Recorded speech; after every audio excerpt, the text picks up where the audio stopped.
Hello everyone, good morning po sa inyong lahat and then God bless po. Kamusta na po kayong lahat dyan?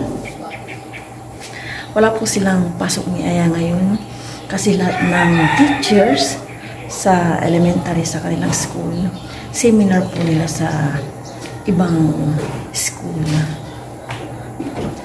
Kaya eto, hindi pa po nagluto ng aming breakfast. Quaker oats lang kami siguro ni Aya.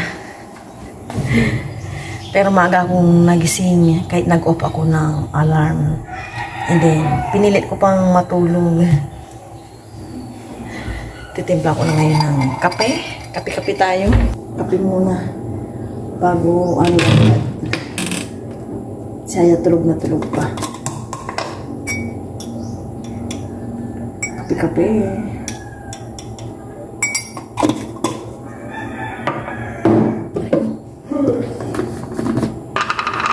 Po tayong lahat.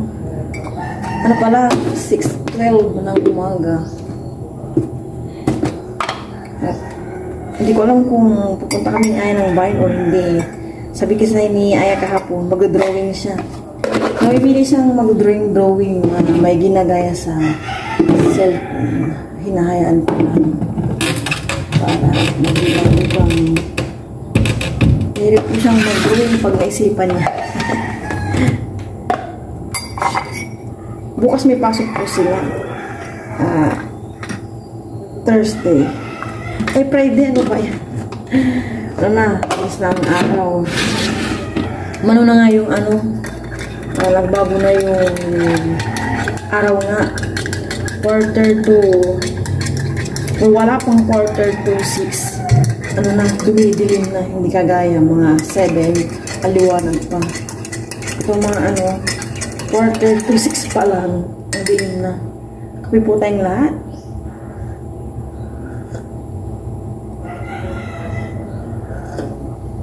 Saka na ako magpapalit ng curtain. Pag parating na si paparehan talaga. Pero malapit-lapit na po.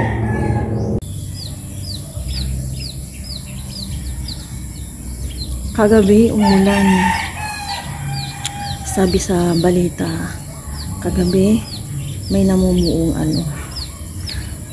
bagyo, low pressure, si Bibingka daw namuo pa lang.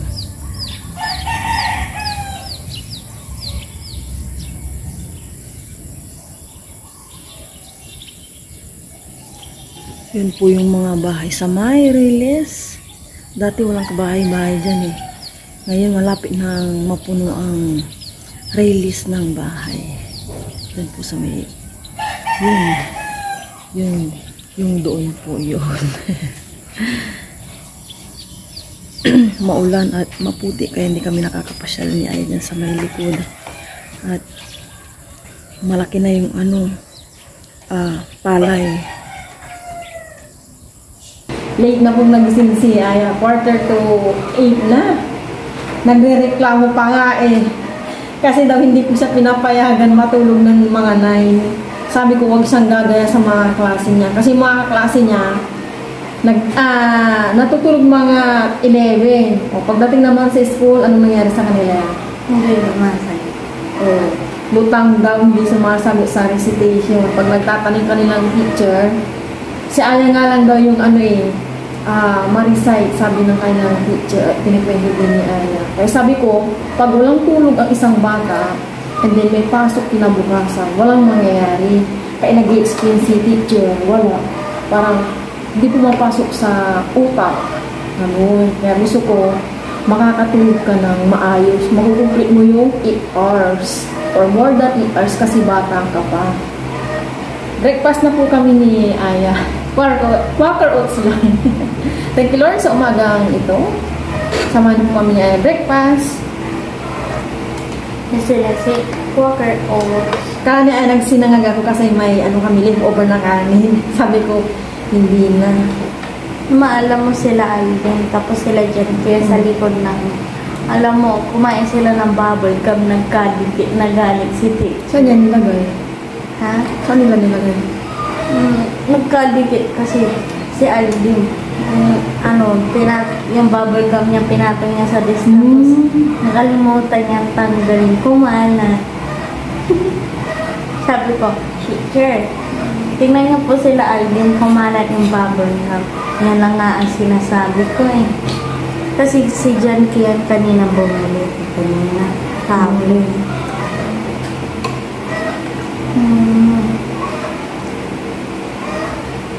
Kala ko kanina uulan, pero umaraw na po. Sa prank! Di ko alam kung alis kami ni Aya. Ayaw sumama ni Aya, mag-drawing-drawing daw siya. Tapos maglalaro ako. Yung science, ah? Mamaya, tignan ko. Hindi na. Nakaligo na kami ni Aya. Hindi na kami tumuloy umalis kasi natapos kayong pagkaligwis. 9:30 na, tanghali na. Baka mamayang hapon kami pumunta ng bayan. Kung matutuloy pa kami, ilabas ko na tong tokwa. Nandun na yung binabad ko. Tilapia. Uulamin namin. And dito nagtitingin-tingin pa ako, marami pang talong. Tapos may kalabasa pa doon, nag-harvest sila. Kahapon, ito babawasan ko tong kangkong na kinuha nila kahapon. At baka ilang ko dito sa tokwa. Saya na dyan, study. And then, ito yung tilapia. Pinag-study ko kahapon ngayon. Kasi kahapon, nag-quiz sila. Hindi pa naman diniscuss ng kanilang nag-quiz na sila. So, talagang kukunti yung makukuha ng mga kaklase niya. Pati siya, walang naka-perfect. Kaya, ngayon pinag-study ko siya. Sabi ko, hanapin mo ngayon yan sa YouTube. Ito na yung kangkong, isang plastic ko. Ang sarap po ng kangkong pag alam mo yung pinagkuha na is. Hindi sa malinis. Ito, kukuha ko. At, yan, ilalaw ko sa tokwa. Yan. Mga ganyan lang. At, titiran ko sila nanay ko. Baka mag-adobo din sila. Sarap ko na. Para maging fresh pa itong kangkong.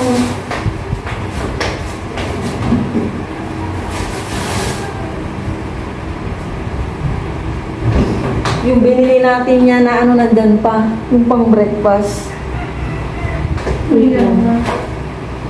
Yung ano ba ito? Bila-bila, gano'n. So, wala muna si cellphone, study. Prepare ko muna itong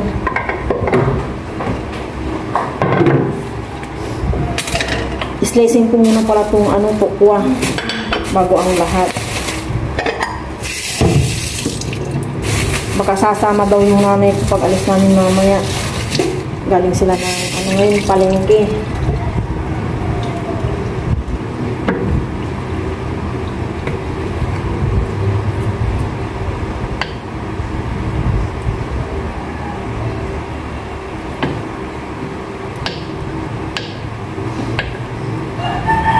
Ano yan, ma? Tokwa.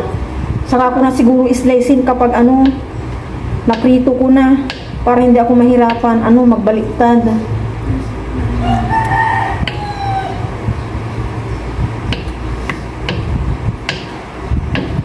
Weeks na lang niya, exam nyo na. May kapapatang siya niya? Ito na lang mo. Yan yung sa process. Walang skills. Ito is skills. Yan yun. O, sige. Yung skills lang pababa, Nakalimutan ko na lang. Ilipat mo yan sa kabila na. Sa kabila ka na. Ang pangit tignan. Dapat pababa, hindi ganyan. Hindi mo alam kung okay yan. Baguhin mo. Sige na. Sige na. Para sa'yo yan.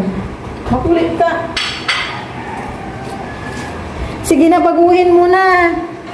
Haba-haba pa ng oras. Linisan ko naman itong kangkong naman.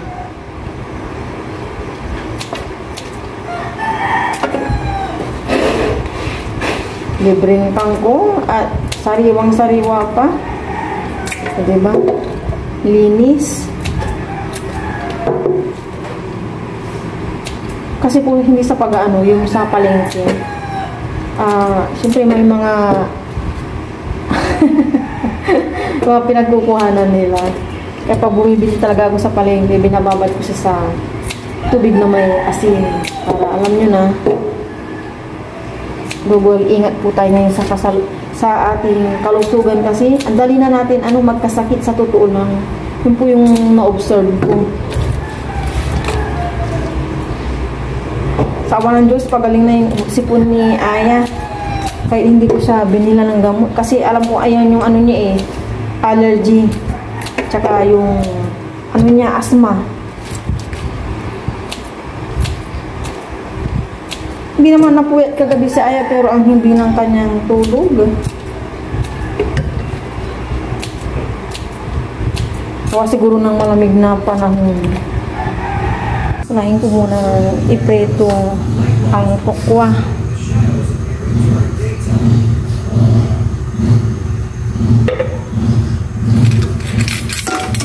Oops, ano ba yan? Lalagay ko na itong tokwa at uminit na itong mantika. Ano ba?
Isa ko na itong bawang para maluto ko na itong kangkong.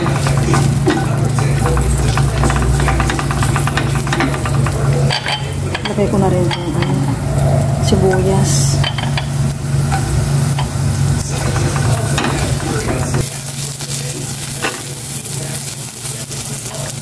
Lagay ko na itong kangkong.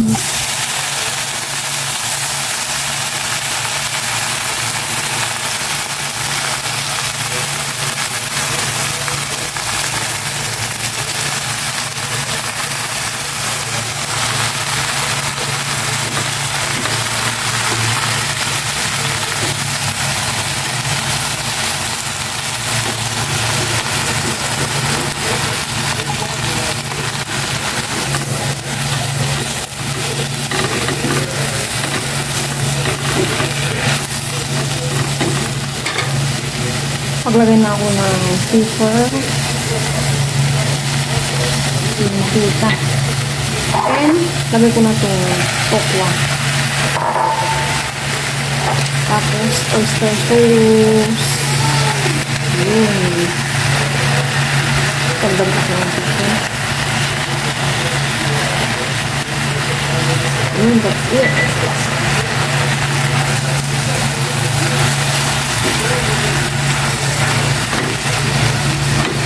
Well,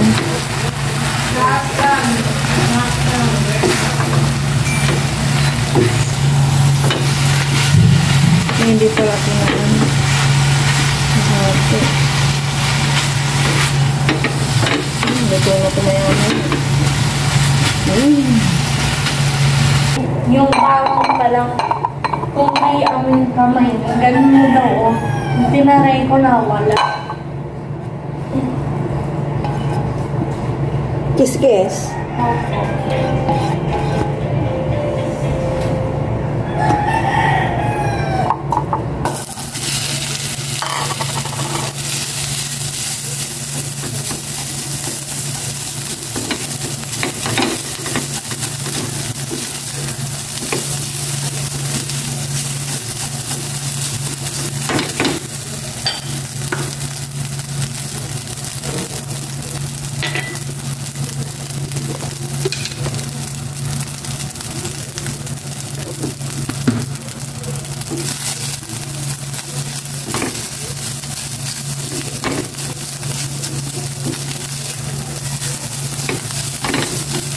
Tapos ako akong nakapagluto ng aming ulam na pang-lunch. Si Aya, naglalaro na daw siya.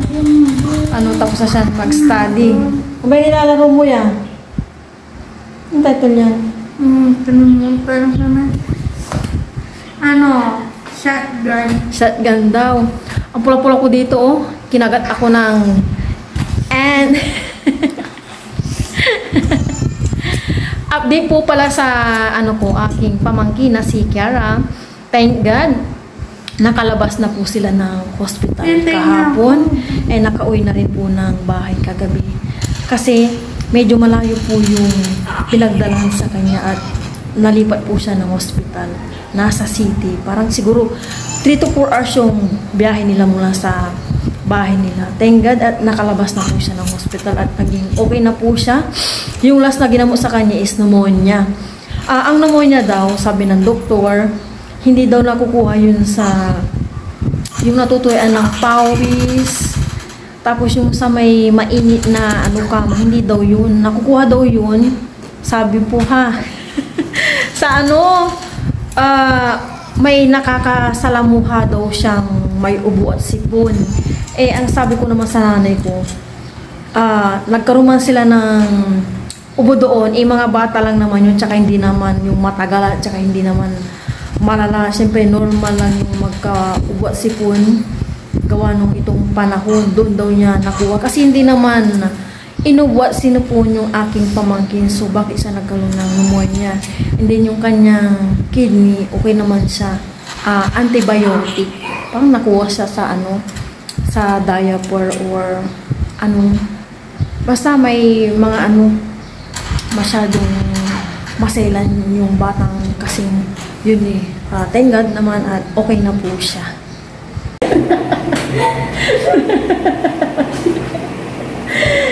Sabayan niyo po kami ni Aya sa aming lunch.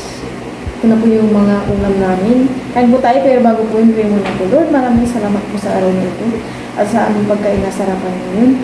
Naway laging po kaming gabay at talubayan. Ganun din po ang mga mahal namin sa buhay. Ngayon po Yay! Ito Lord. Ikaw na yan? Favorite na yan? Opo. With king kong. Bigyan kita ng isda. No, later. Later. Kasi nga dito Hindi mo na napunta sa... Oo nga, napunta sa'yo. Cheers! Cheers! Thank you, Lord. So, para po sa inyo, kain po tayo na hanggang niya magpakain.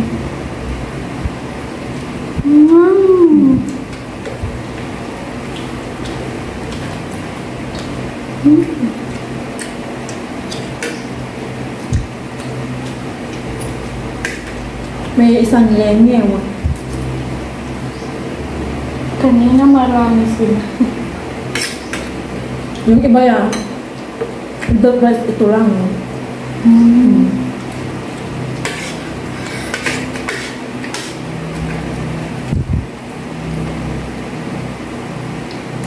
Kay Papa Ryan, pinupulot lang ng isda eh, no?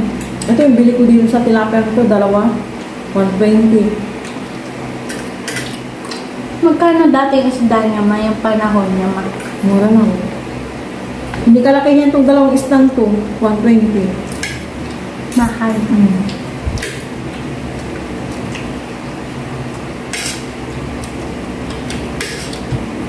Kain na ako na.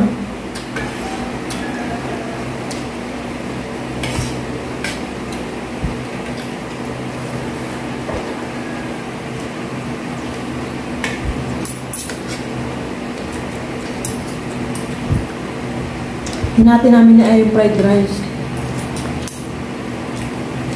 Naghanap kasi si ay ng fried rice. Akala niya sinangag ako kanina.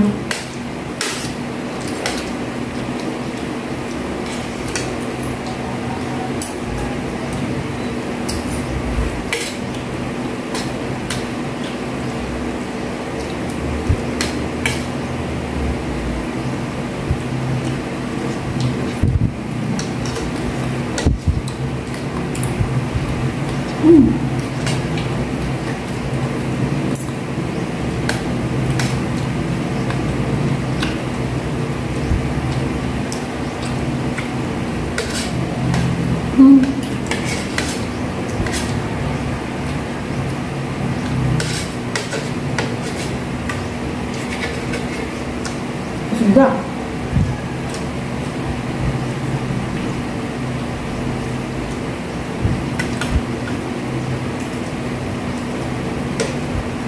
Basta pakiramdaman mo yung